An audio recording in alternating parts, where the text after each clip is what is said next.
China's dominance in critical minerals is a potent geopolitical weapon. In April, the Trump administration boldly launched a new trade war. But Beijing has already turned the tables.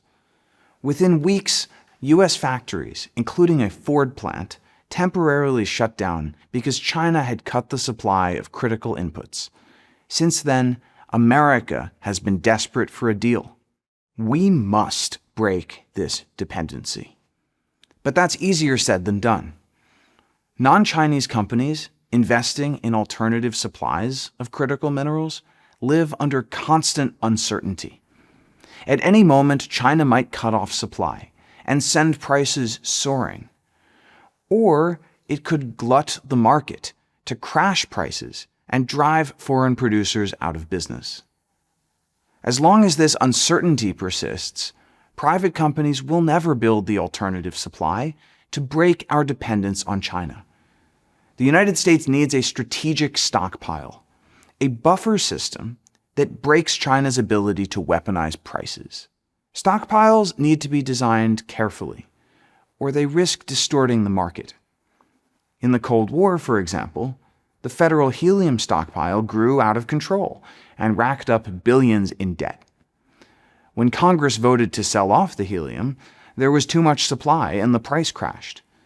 American helium producers were driven out of business, and later, when the nation needed helium again, it faced a crippling shortage. We need to learn from this history, and we need to coordinate with allies.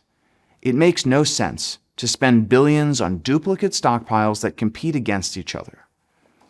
That's why we propose a new, U.S.-led multilateral commercial stockpile, or MCS.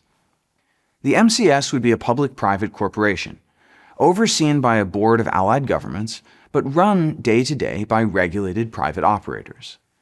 Here's how it works. First, the MCS stockpiles a year's worth of demand for the most critical minerals. If and when China floods the market to crash the price, it can buy extra.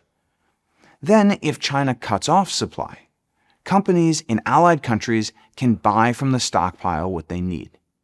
Allied governments would pay to set the MCS up. Companies that need critical minerals would pay to keep it running with annual subscription fees, like insurance. Just last month, President Trump signed a joint statement with Japan, promising to coordinate on stockpiling.